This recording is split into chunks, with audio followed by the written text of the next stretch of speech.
Pour partager la Sainte Seine, je vous demanderai de regarder dans le livre de Luc, chapitre 24, du verset 30 au verset 35. Et j'en profite pour saluer ceux qui nous suivent ce matin à Tananarive, ceux qui nous suivent à Paris, il y en a beaucoup aussi, ceux qui nous suivent à Fort-de-France, ceux qui nous suivent à Pointe-à-Pitre, ceux qui nous suivent à Peuf, et partout ailleurs dans le monde, il y en a beaucoup.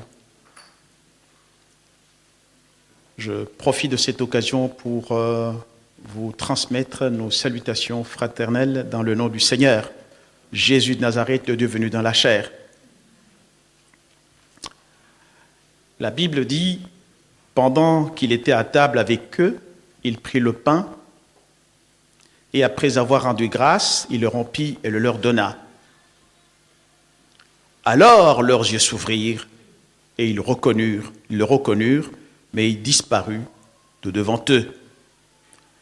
Et ils se dirent l'un à l'autre, notre cœur ne brillait-il pas au-dedans de nous, lorsqu'il nous parlait en chemin et nous expliquait les Écritures.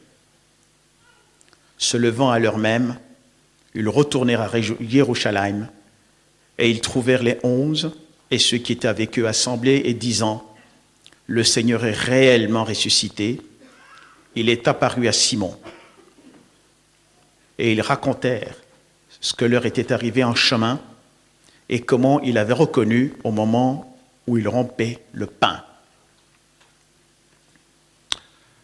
Nous voyons ici l'histoire des êtres vivant dans deux dimensions, la dimension physique, la dimension charnelle, mais ils étaient incapables de reconnaître le Seigneur. Mais ils ne le reconnaîtront qu'au moment de la rupture du pain. Donc, c'est le pain qui a fait tomber la cécité. Et une fois que la cécité était tombée, leurs yeux s'ouvrent. Et pourtant, le mot « yeux », les yeux, ça veut dire la source. Donc, ils étaient capables de voir la source, leur propre source, et de pouvoir s'accomplir dans la vie.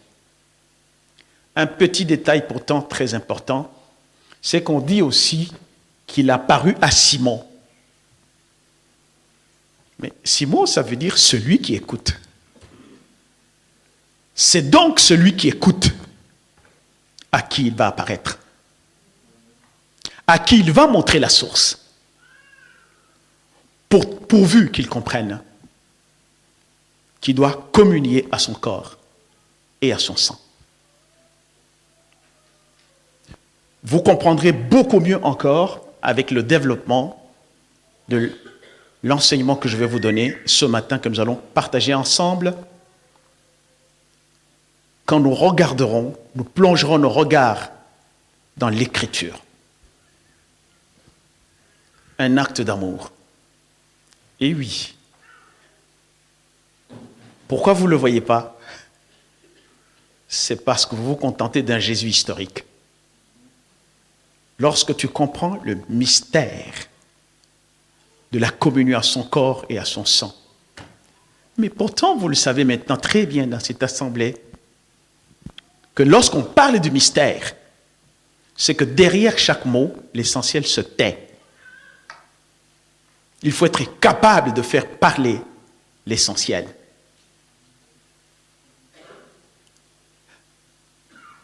C'est pour cela, entre autres choses, il dira lui-même, celui qui mangera mon corps et qui boira mon sang, je le ressusciterai au dernier jour. Voici une invitation pour l'éternité. Et en même temps, vous touchez à l'éternité. Quelle merveille! Tout ça dans un acte qui paraît si simple, mais ô combien profond. Un temps de rencontre avec celui qui s'appelle la parole, avec celui qui s'appelle la vie,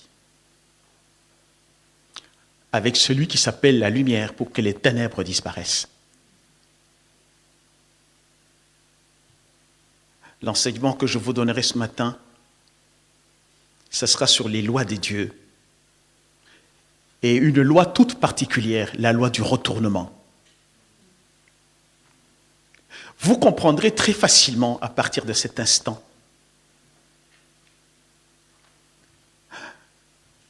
que ceux qui sortent de l'esclavage, notamment toute une nation, Israël, qui avance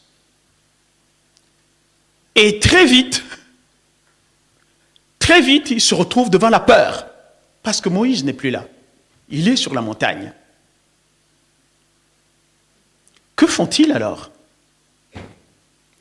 À cause du monstre de la peur, ils se font fabriquer un veau d'or.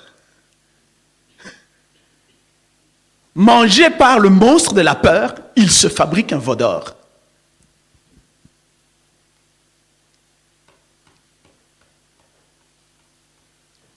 Et puis au pied de la montagne, justement, la montagne Har, du verbe haro, c'est-à-dire concevoir. Alors qu'au départ, Dieu avait prévu que vous puissiez être féconds à tout point de vue. Mais eux se placent au pied, ils commencent à danser. La danse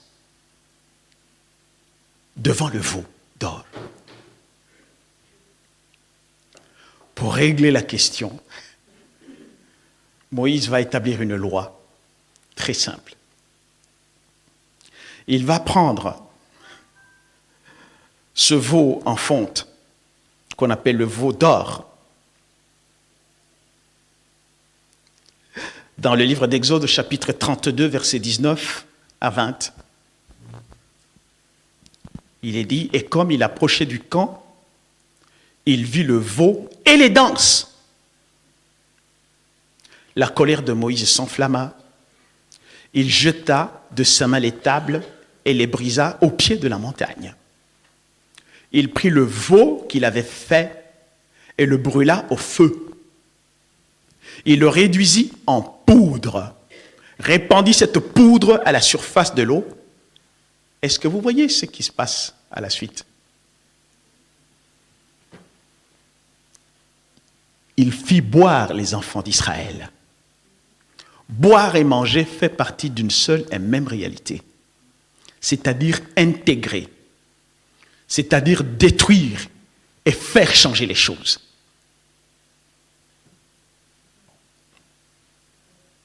Je ne sais pas ce que tu as adoré, je ne sais pas quel veau tu t'es fabriqué, je ne sais pas dans quelle danse tu te trouves. Qu'est-ce qui peut te restaurer? C'est le corps du Seigneur. Tu vas manger son corps. Tu vas boire son sang. Ce qui va faire retourner la situation de la chute et t'épargner de la colère de Dieu. Ça, c'est l'œuvre du Christ. Ça, c'est l'œuvre de la croix. C'est sans prix. J'y reviendrai sur la loi du retournement. Par rapport à Amalek et tout le travail que nous sommes en train de faire en ce temps à la demande du Seigneur. C'est pour cela que pour celui qui comprend que c'est un acte hautement nécessaire pour la vie d'une personne, de celui qui se dit enfant de Dieu, de pouvoir communier à son corps et à son sang. Parce qu'à partir de cet instant, il va vous compter dans son livre de vie. Et auquel cas, pour une personne qui comprend, cet amour tellement excessif, once again, c'est le temps de se précipiter, de courir, de le saisir, manger, à col. Col, c'est la totalité. Et A, c'est Dieu. C'est-à-dire Dieu s'offre en totalité en nourriture pour que toi tu vives. Y a-t-il quelqu'un ce matin qui veut prendre de cette nourriture? Et savez-vous aussi que c'est la nourriture des puissants? dont la Bible traduit par la nourriture des anges. Et oui, je sais que parmi vous, il y en a même qui ont oublié que le jour de Yom Kippour est déjà passé. Kippour, entendez, Képhar, cette blancheur qui symbolisait la manne que le peuple de Dieu a consommée dans le désert. La blancheur, donc cette pureté que le Seigneur veut vous donner au travers de son offrande. Et oui, l'offrande qui est la base de toute création. Dieu a tant aimé le monde qu'il a donné son Fils unique, de telle manière que quiconque croit en lui ne périsse point, mais qu'il ait la vie éternelle. Toute personne qui comprend n'a qu'à se lever pour participer au corps et au sang du Seigneur.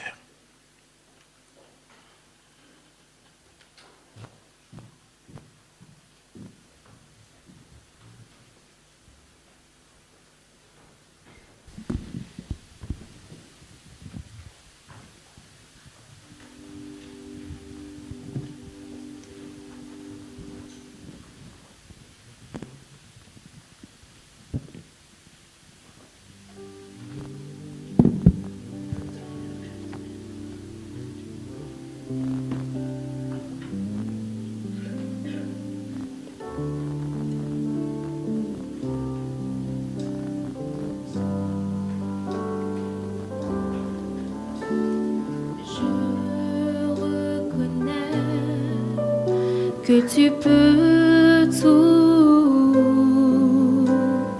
et que rien ne t'est impossible. Oui, je reconnais que tu peux tout et que rien ne t'est impossible. Si tu reconnais, chante avec moi. Dis-lui qu'il peut tout, et que rien ne t'est, Seigneur,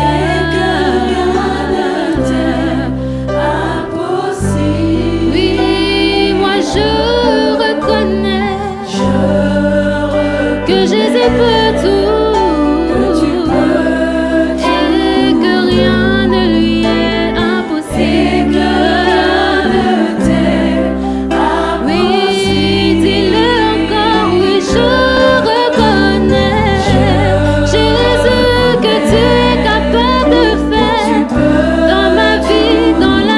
Chacun de nous, que rien ne t'est impossible. Oui, Jésus.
Bible dit, je vous ai donné ma gloire afin que vous soyez un. Comme moi je suis un avec mon Père. Et ainsi, l'évangile continue en disant, nous donc, qui sommes plusieurs, nous formons cependant un seul corps. Et comme un seul corps, nous partageons le corps du Seigneur ensemble au même instant.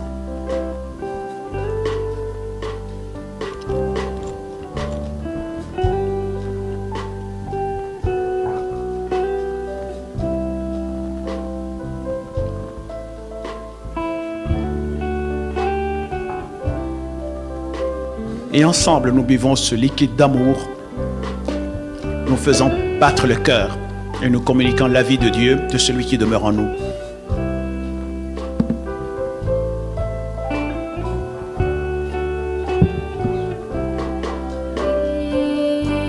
Moi je reconnais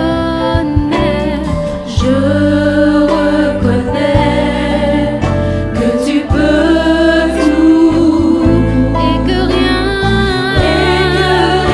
ne t'est impossible. Oui, je reconnais que Jésus peut tout et que rien ne t'est impossible. Jésus, moi je reconnais que tu peux tout et que rien n'est impossible. Jésus, oui, fais-moi voir ta gloire. Jésus, je veux voir ta gloire dans ma vie. Oui, Jésus, Seigneur, oui, fais-nous voir ta gloire, Seigneur, fais-moi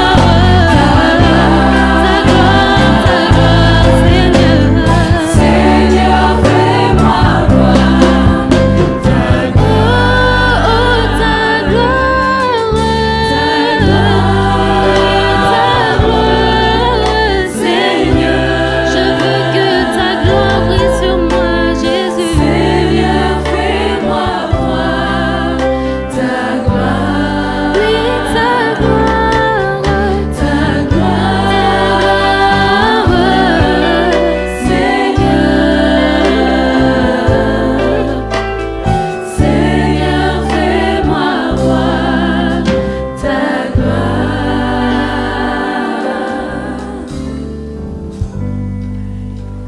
Merci Seigneur. Merci notre Dieu. Nous pouvons nous asseoir. Et pendant ce temps, la chorale va encore nous chanter Excess Love. Alléluia. Juste nous l'écoutons, ce chant.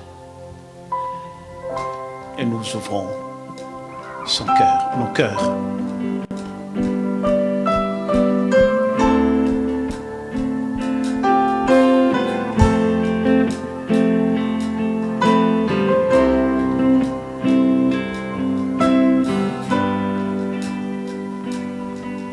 Ton amour est tout. Ton amour est tout.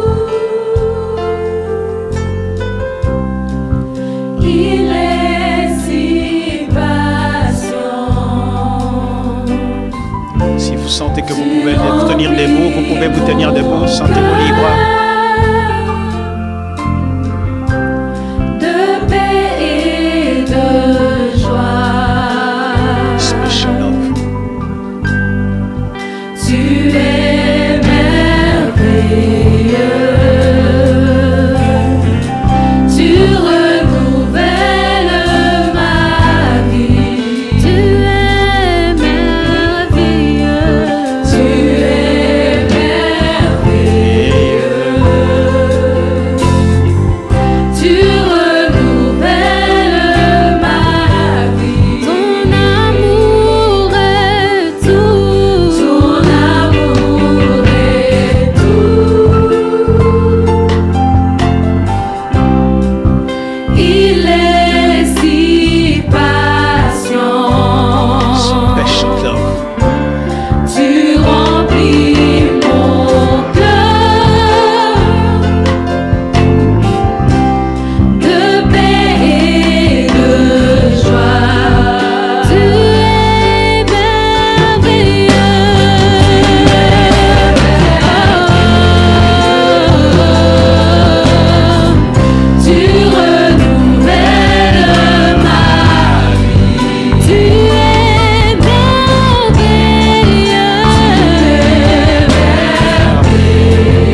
too much, oh, excess love, oh, too much, oh, too much, oh, excess love, oh, too much, oh,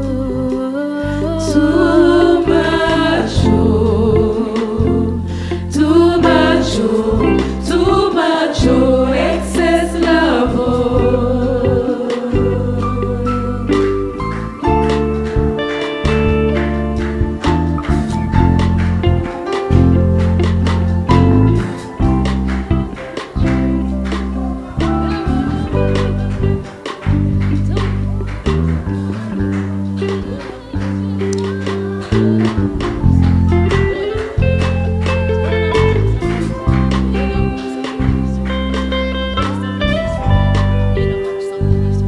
Yesu pendo zaidi, zaidi. Amen. Ça va tout seul. Que le Seigneur vous bénisse.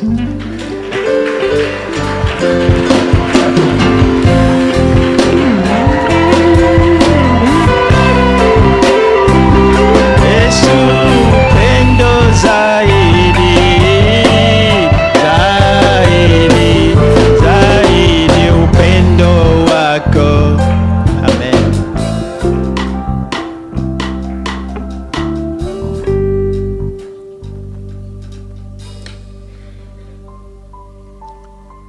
Merci. Il n'y a pas un prince qui doit faire descendre les princesses? Les hommes toujours absents, c'est terrible. Alléluia. Bon. Je dois vraiment intercéder pour qu'il y en ait beaucoup au ciel. Hein.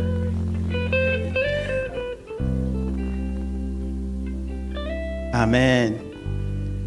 Nous allons rapidement partager la parole de Dieu. Comme je vous l'ai déjà annoncé, nous devons savoir que nous sommes tous hommes semés d'un seul don d'amour. Et que cette unité, parce que nous sommes partis d'un seul, doit être quelque chose qui demeure en nous, que nous devons saisir profondément. C'est pour cela que Jésus avait dit à ses disciples, qui lui demandaient de faire taire les gens qui parlaient, qui criaient, et il leur dira que Dieu peut susciter des pierres en adorateurs. Parce que le mot pierre, c'est ébène. Mais ébène, qu'est-ce que c'est? Il y a Ab, le fils, et Ben, plutôt Ab le père, et Ben le fils. Mais en fait, une pierre, qu'est-ce que c'est? C'est pour ça d'ailleurs, vous pouvez comprendre pourquoi Jésus transformera le nom de Simon en disant tu es Pierre. En fait, la pierre, c'est la conscience qu'a l'homme d'être fils du Père.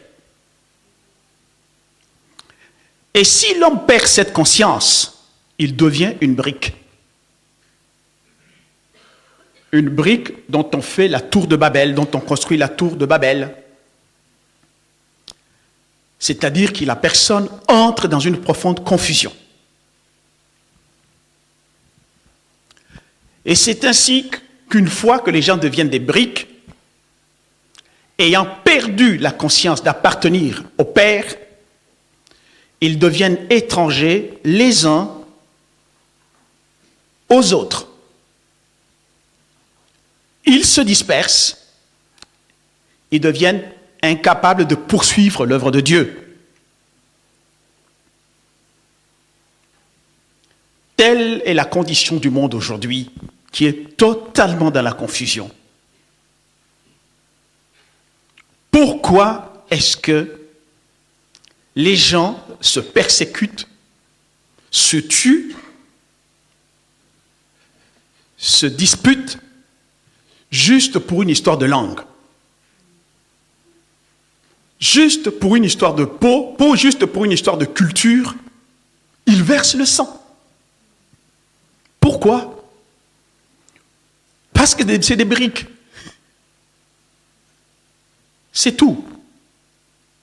Ils ont perdu la conscience d'appartenir à un seul Père. Ils ont perdu cette conscience qu'en soit nous sommes issus d'un seul. Dieu n'a pas créé deux Adams, un seul. Et il lui demandera d'entrer dans l'ordre divin de la multiplication, de la fécondité aussi.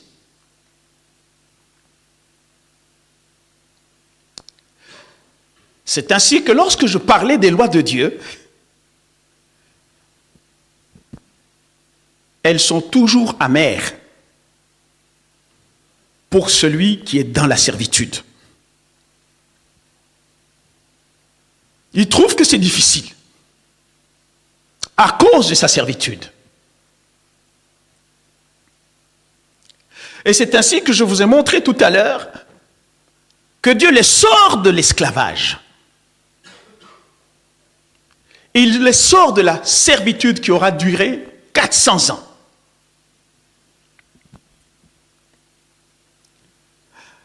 Il trouve que c'est difficile. Et effectivement, souvent c'est difficile de changer le registre des valeurs et de mourir aux sécurités si fragiles, de sécurité matérielle, de sécurité affective et autres. C'est là que le doute et le découragement s'installent. Mais pourtant, vous savez très bien que les doutes et les découragements, c'est ça qui permet à Amalek d'attaquer et d'entrer dans la vie de gens. Amalek, dont la lettre finale procède du verbe katal, qui veut dire tuer la vie de l'esprit. J'y reviendrai.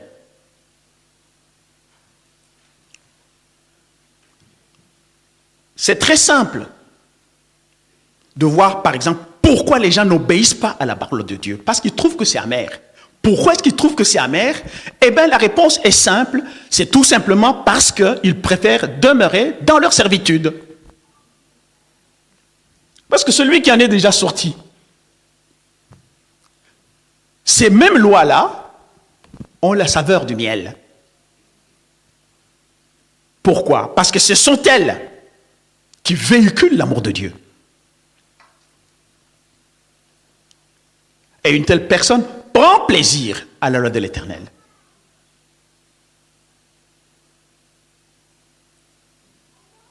Voilà pourquoi, devant parfois cette désécurisation, les gens regardent dans leur doute, dans leur découragement et tout ce qui s'ensuit, ils se fabriquent toujours des veaux d'or.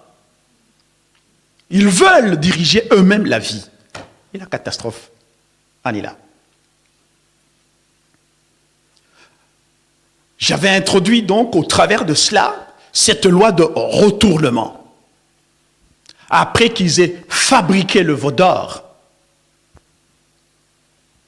Moïse entre en colère. Et Dieu aussi était en colère. Il a considéré le monstre qui les avait mangés, la peur. Souvenez-vous, il y a très longtemps, je vous avais dit ceci. Il suffit d'avoir la peur de l'autre. Toute peur construit des ponts, plutôt construit des murs. Et la peur ne laisse jamais couler un pont. Toute peur, les gens érigent des murs. Mais il n'y a que l'amour qui jette des ponts. Pour cela que nous étions en train de parler de l'amour.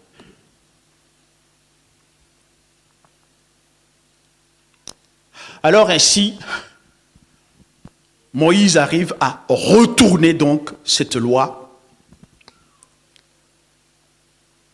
C'est ainsi qu'Amalek, trouvant de la place, au travers de ses doutes, au travers de ses découragements, Dieu donnera cette autre loi dans Deutéronome 25. C'est encore un rappel, versets 17 à 19. Il dit ceci. Souviens-toi de ce que te fit Amalek pendant la route lors de votre sortie d'Égypte. Comment il te rencontra dans le chemin. Pas sur le chemin, mais dans le chemin. Il ne s'agit pas d'une simple rencontre. Parce que le verbe rencontrer, c'est karcha. Et karcha, ça veut dire refroidir. Est-ce que tu as été refroidi dans les choses du Seigneur? C'est que tu as fait la rencontre avec Amalek. Tu vois comment tu ne pries plus comme tu priais avant. Tu vois comment tu as perdu le désir. Et pourtant, c'est le désir qui crée la fin de Dieu. Qu'est-ce qui t'a refroidi sur ton chemin d'accomplissement? Il était là. Et sans aucune crainte de Dieu, vous entendez, tomba sur toi par derrière.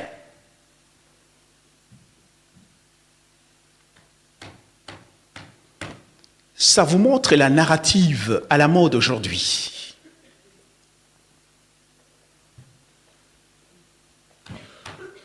La narrative qui est à la mode.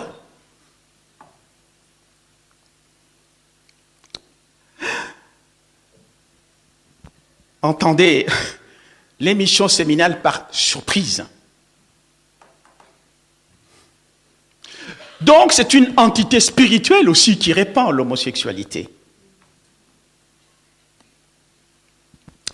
qui n'a aucune référence archétypielle, en ce sens que sa stérilité biologique exprime douloureusement sa stérilité en soi. C'est une entité spirituelle.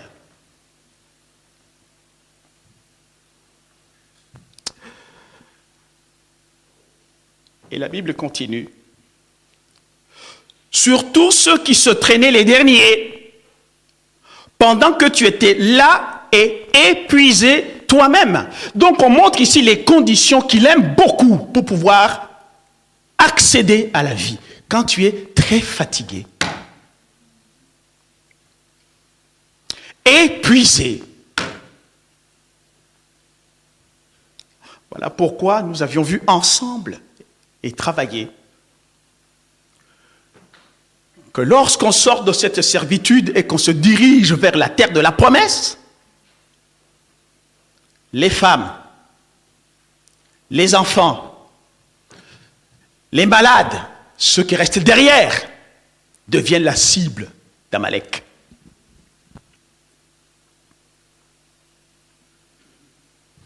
Et nous avons vu ensemble pourquoi il attaque les enfants. Parce qu'ils sont faibles, les enfants. Premièrement, ils vivent dans l'inexpérience. Deuxièmement, dans la naïveté. Troisièmement, dans l'ignorance.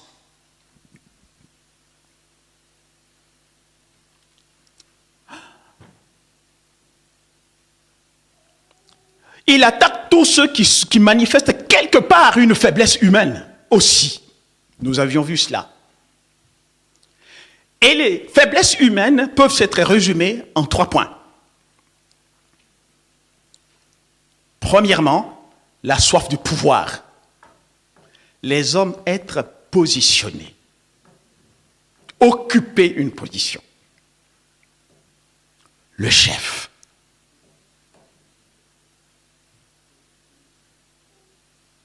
Les hommes aiment être vus seuls.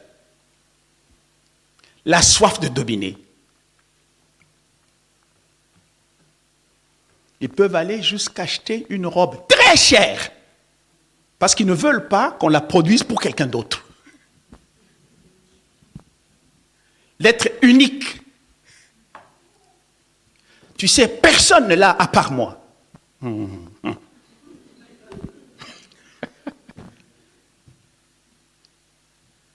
savez, quand je chante, il n'y a personne qui a la voix comme moi. Quand je prêche,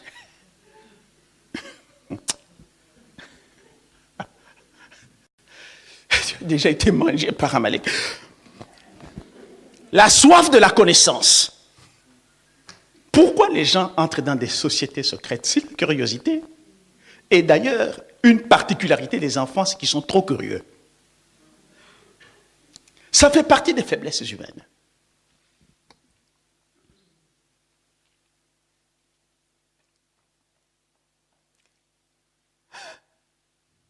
J'aimerais rappeler un enseignement que j'avais donné. C'est que nous avons deux identités. Et j'aimerais, au travers de la prophétie biblique, que nous puissions nous rafraîchir la mémoire. Jérémie, chapitre 31, versets 15 à 20. Voici ce que dit cette écriture. Ainsi parle l'Éternel. On entend des cris à Rama, des lamentations, des larmes amères. Rachel pleure ses enfants. Elle refuse d'être consolée sur ses enfants, car ils ne sont plus. Mais de quels enfants s'agit-il? Parce qu'elle est morte en laissant ses enfants en vie. Mais sur quels enfants pleure-t-elle? Nous comprendrons cette prophétie biblique après. Ainsi parle l'Éternel, retiens tes pleurs. Retiens les larmes de tes yeux, car il y aura un salaire pour tes œuvres, dit l'Éternel. Ils reviendront du pays de l'ennemi, c'est-à-dire de la terre de leur esclavage. Il y a de l'espérance pour ton avenir, dit l'Éternel. Tes enfants reviendront dans leur territoire. J'entends Éphraïm qui se lamente. Tu m'as châtié, et j'ai été châtié comme un veau qui n'est pas dompté. Fais-moi revenir et je reviendrai, car tu es l'Éternel mon Dieu. Après m'être détourné, j'éprouve du repentir. C'est la loi du retournement. Et après avoir reconnu mes fautes, je frappe sur ma cuisse. Je suis honteux et confus, car je porte l'opprobre de ma jeunesse. Éphraïm est-il donc pour moi un fils chéri, un enfant qui fait mes délices? Car plus je parle de lui, plus encore son souvenir est en moi. Aussi mes entrailles sont émues en sa faveur. J'aurai pitié de lui, dit l'Éternel. Éphraïm, qu'est-ce que c'est? C'est donc cette personne qui prend plaisir dans la loi de l'Éternel, qui a un avenir spirituel. Et Dieu dit, j'ai mon regard sur lui. Mais le seul problème, c'est de comprendre ces deux identités que nous avons au travers de l'histoire de Moïse, comme je vous l'avais déjà expliqué. Par son nom, Moshe veut dire celui qui a été sauvé des eaux. Mais c'était des eaux du Nil en Égypte. Et le voilà. Il va découvrir son esclave, son état d'esclave. Et c'est là d'ailleurs qu'il tuera l'Égyptien. Et il fuira cette terre. Et c'est pendant sa fuite qu'il va rencontrer une femme qui s'appelle Tsiphora. La Bible dit que c'était une femme étrangère. Mis à part l'historicité qui est tout aussi vraie.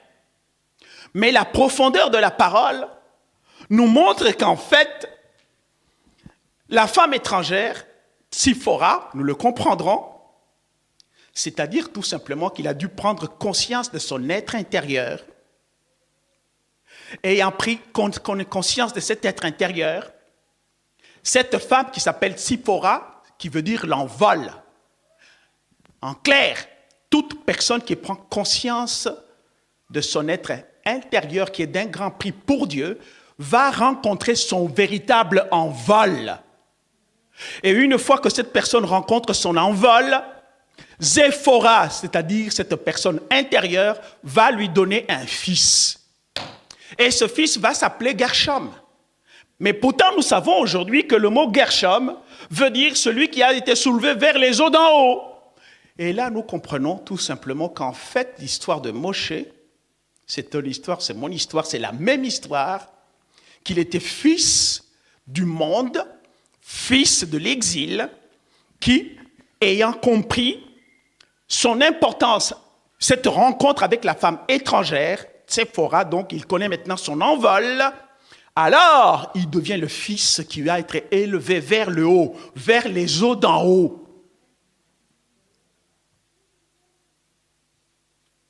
Et c'est donc cette personne qui prend son envol et qui est soulevée vers les eaux d'en haut, ce qui fait partie de ces enfants que Rachel pleurait, en disant, mes enfants ne sont plus. Et Dieu dira ceci, ils reviendront dans le pays, ils reviendront dans leur territoire que je leur avais déjà préparé. Et c'est tout un plaisir pour Dieu, pour quelqu'un qui se répand et qui dit, je retourne vers l'Éternel. Je retourne vers lui. Je retourne parce que les conditions de l'exil sont tellement sévères, on ne peut pas s'habituer à ces conditions-là. On ne peut pas. Je ne peux pas avoir mis la main et regarder encore en arrière. C'est fini. J'avance.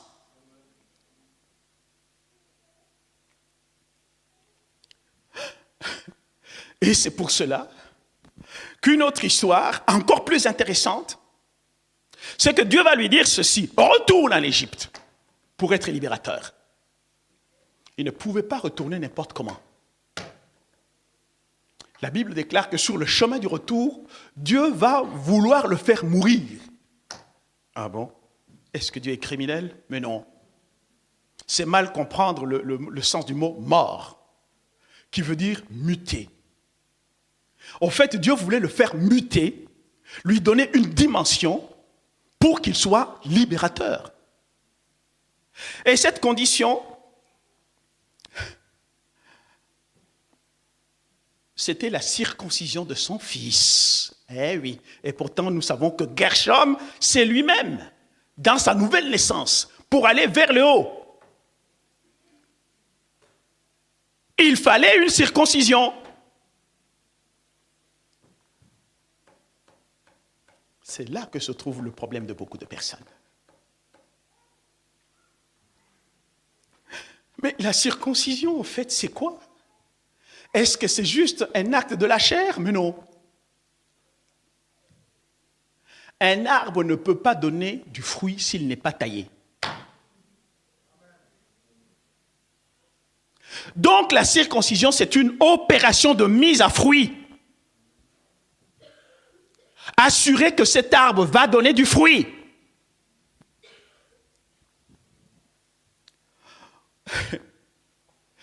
Et Séphora, donc cet envol, va jeter donc le prépuce à ses pieds en disant « époux de sang ». Vous savez que le sang est rouge. Quelle que soit la couleur de ta peau.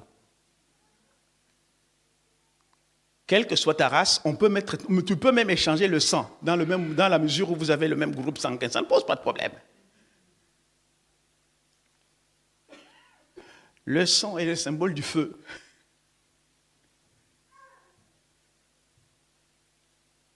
En clair, il dira, tu es l'époux de feu. Il était question d'une circoncision de cœur. Et d'ailleurs, vous allez voir,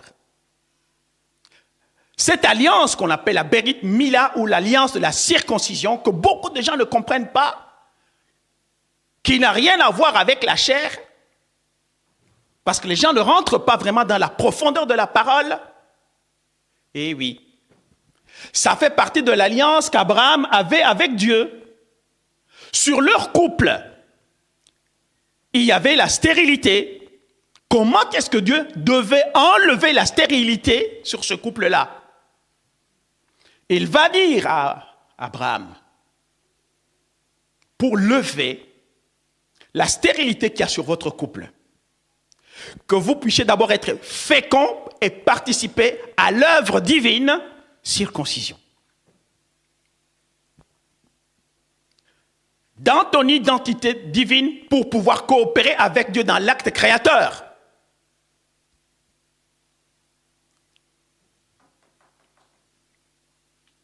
Et il va faire quelque chose de très simple et vous allez voir. La taille qu'il a pratiquée. Il va regarder où? Dans la femme, tout à fait comme Tsipora. Mais cette femme-là s'appelle Saraï. Eh bien, il y a beaucoup de Sarah ici. Mais au fait, Saraï, qu'est-ce que c'est? Ce nom, tout simplement, dans son sens symbolique, il y a la lettre S, qui est le Samek, R, le principe, et I, le Yud ou la semence divine.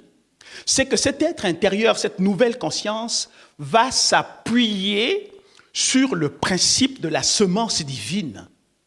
Et Dieu, qu'est-ce qu'il va faire? Il va donc tailler, il va pratiquer en quelque sorte la circoncision dans le nom de Saraï. Il va juste prendre le Yud, dont la valeur est 10, divisé par 2, ça fait 5. Et 5, c'est la lettre He. C'est-à-dire, quand on pratique cette circoncision, ça libère la puissance de l'esprit. Et cette puissance de l'esprit ainsi libérée, et oui, de He. Donc, il les a amenés à la construction du nom Yahweh.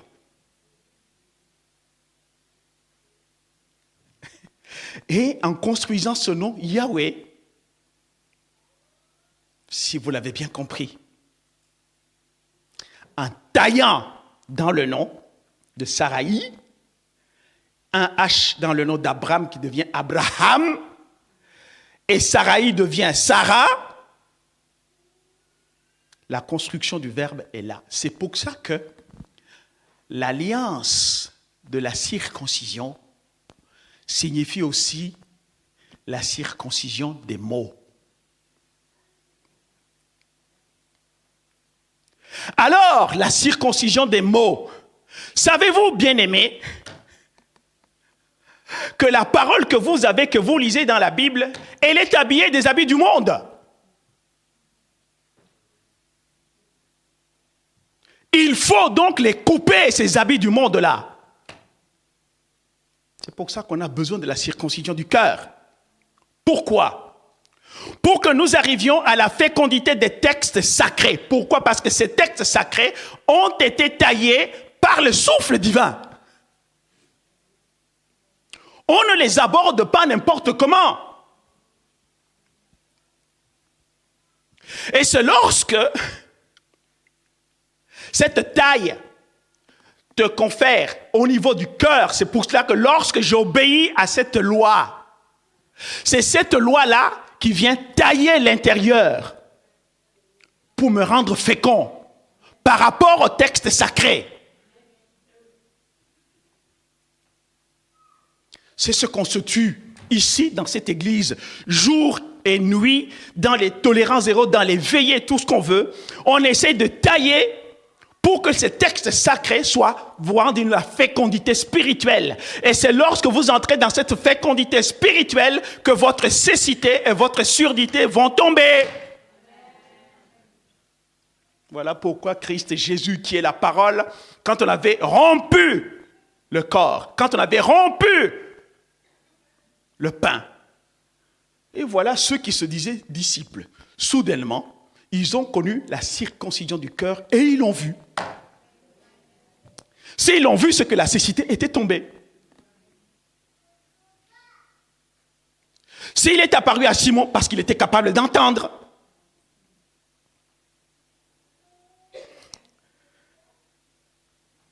Alléluia. Parfois, les gens ne comprennent pas profondément les miracles de guérison que le Seigneur était en train d'opérer.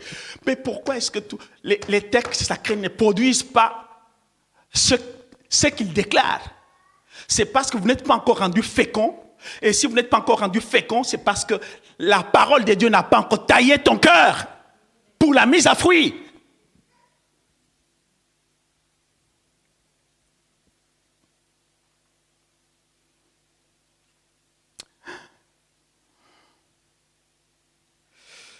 Je ne sais pas si je parle encore à quelqu'un. Regardez le livre d'Ésaïe, chapitre 55, verset 12. Oui, vous sortirez avec joie et vous serez conduits en paix. Les montagnes et les collines éclateront d'allégresse devant vous. Et tous les arbres de la campagne battront les mains. Est-ce que vous avez déjà vu un arbre battre les mains? Qui sont ces arbres qui doivent battre les mains? Si c'est vous et c'est moi. Mais chaque arbre doit être mis à fruit. Comment est-ce qu'on va mettre l'arbre à fruit? Maintenant, vous le savez. Et c'est ainsi que vous comprendrez le livre des Romains, chapitre 2.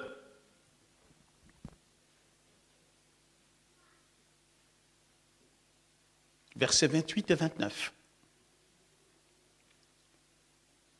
Le juif, dit la parole, ce n'est pas celui qui en a les dehors. Et la circoncision, ce n'est pas celle qui est visible dans la chair. Mais les Juifs, c'est celui qui l'est. Vous voyez ce que je vois? Et vous entendez ce que j'entends? Et la circoncision,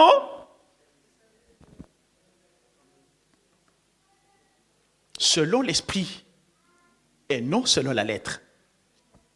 Et c'est ainsi que la Bible déclare par la suite que la louange de ce juif ne vient pas des hommes, mais de Dieu.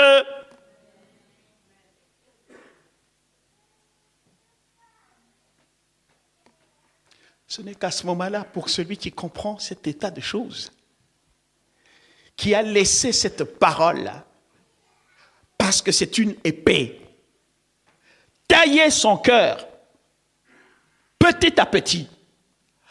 Alors, à partir de l'instant, oh oui, mais Jésus lui-même, il est le fruit de l'arbre de Yes, Ésaïe, qui a été taillé. Et une fois que cet arbre est taillé, ça devient Ésaïe. C'est là que vient le nom Jessica, c'est Yes, c'est-à-dire la riche. Et c'est là que tu vas découvrir la richesse de Dieu, ainsi que la fécondité des textes sacrés.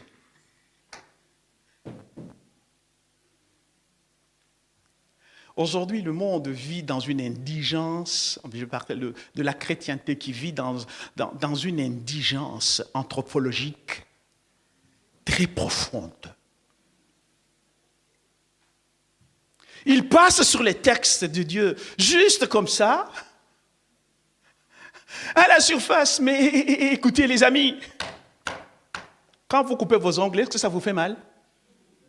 Quand vous coupez vos cheveux, est-ce que ça vous fait mal? Pourquoi? Ce sont les cellules mortes. Vous ne pouvez même pas vous en nourrir. Et pourtant, tout arbre, les écorces sont aussi les déchets qui sont dégagés. Et quand vous vous contentez juste de l'extérieur de cette parole, c'est que vous vivez des déchets. Au lieu de vivre de la sève qui est à l'intérieur de l'arbre. C'est ça qui va te faire croître quand le Saint-Esprit de Dieu est entré dans la construction du couple d'Abraham. La puissance du Saint-Esprit de Dieu opère de deux côtés. Du côté de Saraï, cette personne qui s'appuie sur le principe de la parole et de la semence de Dieu. Et Dieu, sa capacité est de concentrer toute sa puissance, mais dans une image. Et libère alors cette puissance de l'esprit. C'est ça qui fait croître la semence, sans l'aide de qui que ce soit. Pour autant qu'on comprenne qu'on doit l'arroser. on fait retourner les choses. En détruisant ce qui faisait notre esclavage, en détruisant le monstre qui nous faisait la peur, au point qu'on a fabriqué de veaux d'or. Vouloir diriger sa vie soi-même, elle ne t'appartient pas. Parce que laissez-moi vous dire aussi une chose. Par rapport à cette conquête de nom, tout nom qui vous a été donné en sortant du ventre de votre mère, c'est un prénom, ce n'est pas votre nom. Je vous le dis. C'est un nom qui va faire plaisir à la commune, mais ce n'est pas votre nom. Et c'est pour ça que vous savez bien aimé, même si on ne vous donne pas les papiers, ce n'est pas un problème. En réalité, votre véritable nom, c'est celui qui va construire votre être pour lequel Dieu vous a donné cette chair. C'est ce nom-là dans lequel Dieu a mis son programme qui fait que j'ai cette chair. Toute ma vie, elle doit donc se situer autour de ce nom pour pouvoir s'élever. Et à ce moment-là, j'ai accompli exactement ce que Dieu a demandé que je puisse accomplir sur cette terre. Et oui, n'est-il pas écrit que je te donnerai un nom nouveau que tu ne connais pas? Et le problème avec ce nom-là, beaucoup ne le connaissent pas. Ils connaissent juste leur prénom.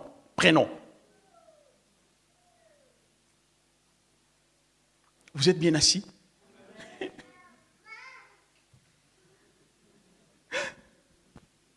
Si les adultes ne disent pas Amen, il y a au moins les enfants tellement qui sont purs. Eux, au moins, ils comprennent. Parce que bien aimés dans le Seigneur, j'aimerais vous inviter à regarder le livre d'Apocalypse, chapitre 4, verset 6 jusqu'au verset 20.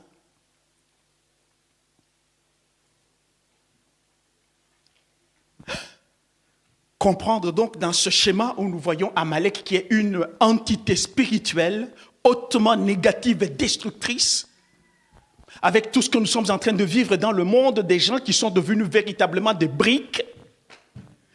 Ils sont confus dans tous les sens, incapables de se construire, incapables d'avancer avec l'œuvre de l'Éternel. Mais l'apôtre Jean va dire ceci.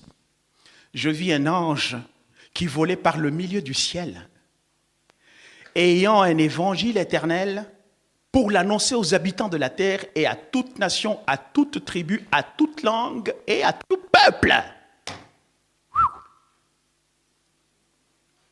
Mais la question est la suivante. Est-ce qu'il est donné aux anges de prêcher l'évangile? Non. Parce qu'eux-mêmes aussi descendent pour écouter le même évangile. C'est pour ça que lorsque nous partageons la parole ici, il y a plus d'anges que d'hommes. Parce que c'est le même évangile qu'ils viennent écouter. Mais ici, on vous dit qu'il y a eu un ange qui est passé au milieu du ciel. Ce que l'évangile tel que nous l'enseignons aujourd'hui, les gens le voient, mais avec les yeux du monde, mais derrière, il y a une structure spirituelle qui conduit la puissance. Parce que cet évangile, c'est la puissance de Dieu. Cet évangile, c'est l'évangile du salut. Et le salut, c'est faire en sorte que pour la personne qui est sortie de l'esclavage ne puisse plus y retourner, ne puisse plus fabriquer de veaux d'or, ne puisse plus être coincé dans des fragilités humaines, des sécurités. Il aime tellement, au point même de réclamer les cercueils d'Égypte. Incroyable. À toute nation, à toute tribu, à toute langue et à tout peuple. Et oui, savez-vous, vous bien-aimés, je ne sais pas si vous vous souvenez encore, nous sommes un. Et le problème, c'est que quand l'unité fait naufrage, elle laisse la place aux multiples.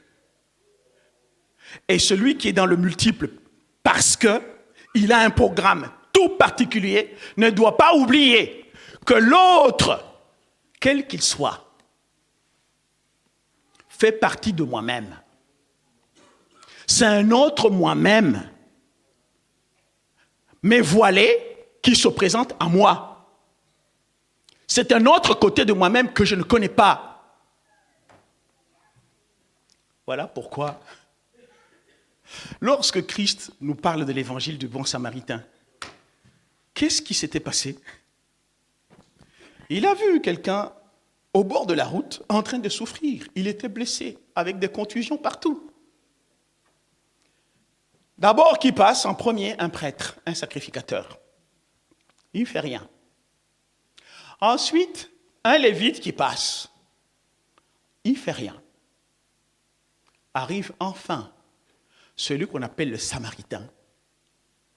Mais pourquoi le lévite et les prêtres sont passés sans rien faire? Je vous ai montré les faiblesses humaines. Ce sont les gens qui souffrent de l'enflure des fonctions. Quand vous donnez une fonction à quelqu'un, il gonfle. Il devient comme un crapaud. À partir de cet instant, il oublie l'essentiel. L'essentiel, c'est celui, donc, le bon samaritain, celui qui a compassion de l'autre. Et la compassion, c'est la capacité qu'a une personne de considérer l'autre comme étant lui-même et de lui venir en aide. C'est pour ça que le mot samaritain vient de chamar. Et chamar, ça veut dire garder. Qu'est-ce que cette personne a gardé? Donc, elle a gardé les lois de Dieu. C'est cela, Ephraïm, sur lequel le Seigneur doit avoir ton regard. Et de la même manière, vous avez vu, bien vu, de l'autre côté, il y a Amalek. Nous avons des enfants ici. Nous avons des personnes découragées. Nous avons des personnes qui vivent dans le doute. Nous avons des personnes qui sont restées derrière pendant que les autres avancent. Et Amalek se réjouit. Il attaque. Et Dieu dira ceci: il y aura guerre. Guerre de l'Éternel, il le dit. D'éternité en éternité. Ainsi, le texte que nous avons lu au départ, où Dieu dit, tu tombas sur toi par derrière. Je vous ai expliqué pourquoi. Sur tous ceux qui se traînaient les derniers, pendant que tu étais là et épuisé toi-même. Lorsque l'Éternel, ton Dieu, après t'avoir délivré de tous les ennemis qui t'entourent, t'accordera du repos dans le royaume que l'Éternel, ton Dieu, te donne en héritage et en propriété. Tu effaceras la mémoire d'Amalek. J'insiste, tu effaceras la mémoire d'Amalek de dessous les cieux. Ne l'oublie point. Pourquoi? Parce que oublier, c'est effacer la mémoire des lois qui président à la conquête du chemin de l'arbre de la connaissance du bien et du mal.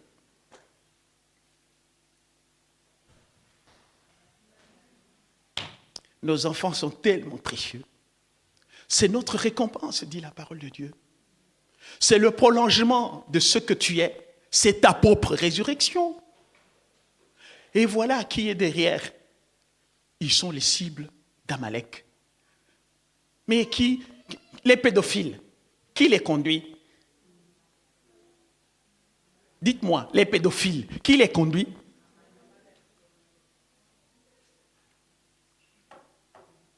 Oui. Vous ne voulez pas le dire à haute voix. C'est Amalek. Pourquoi?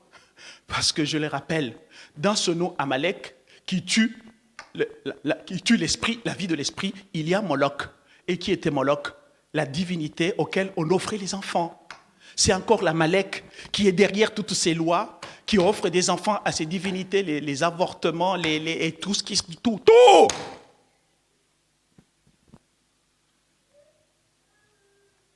Et la parole déclare qu'il a mis la main sur le trône de l'Éternel. Nous l'avions vu ensemble. C'est comme si toutes les promesses de Dieu ne se manifestent pas dans nos vies. Pourquoi est-ce que ces promesses ne se manifestent pas dans nos vies? Pourquoi? Parce qu'il y a quelqu'un qui les bloque. Entre le monde spirituel et le monde terrestre, le monde manifesté, il met une barrière. On lit les promesses, ça reste sur le plan littéraire. On ne les voit pas se manifester. Il faut l'abattre. par tous les moyens. Il faut le faire disparaître. Et il se nourrit de ces choses-là. Il se nourrit de nos faiblesses humaines. Il se nourrit de notre naïveté. Il se nourrit, etc., etc. Voilà ainsi, pour toute personne qui comprend, parce que je n'ai pas terminé, alléluia, qui ne te prennent pas par surprise, qui ne viennent pas par derrière. Auquel cas, tu dois veiller. Ce verbe-là, Dieu l'insiste beaucoup. Veillez, veillez, veillez. Si tu arrives dans des situations catastrophiques, c'est pour une raison. Tu n'as pas veillé. Nous devons veiller sur nos enfants. Nous devons veiller sur nos couples. Nous devons veiller sur l'Église. Nous devons, parce que ce potentiel négatif, il est là. Il attend juste le moment propice pour pouvoir se manifester. Il peut se manifester dans ton enfant, hein, à ton insu, si tu n'as pas veillé. Et la douleur commence. Voilà pourquoi, bien-aimés, ensemble, comme un seul corps, comme des gens en qui le Seigneur a déjà il a agité son épée dans tous les sens. Il entre dans nos cœurs. Il pratique la circoncision. Ainsi, quand tu vois les textes, tu vois véritablement les textes sacrés. Ces textes-là, le souffle de l'Éternel qui les a taillés, qui les a communiqués, va vous conduire à ce moment-là, ils deviendront féconds. Et quand ils deviennent féconds, pour une personne qui est fécond, la cécité tombe. Alléluia. Pourquoi? Parce que le mot aveugle, ça se dit iwer. Et iwer, ça ressemble très fort à un mot français qu'on appelle l'hiver. D'ailleurs, ça a la même racine. Et par ailleurs, ça contient une promesse. Parce que prononcé or, ça devient la lumière. Mais attention, mais cette lumière n'est pas visible. Parce que le même mot, prononcé autrement, ça signifie la peau. Et la circoncision, c'est quoi? C'est la séparation de la peau pour que la lumière que contient cette parole devienne visible et que toi, tu deviennes fécond absolument. Telle est la promesse de Dieu. Laisse que la parole que tu as entendue aujourd'hui, même si je n'ai pas terminé, rentre dans ton cœur et pratique véritablement la circoncision du cœur.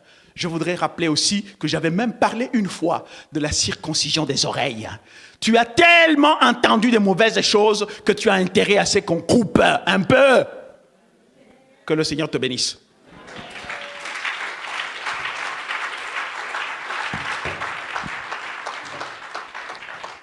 C'est à suivre mardi. Amen. Merci pour cette parole. Nous allons passer aux offrandes. J'invite la chorale à monter.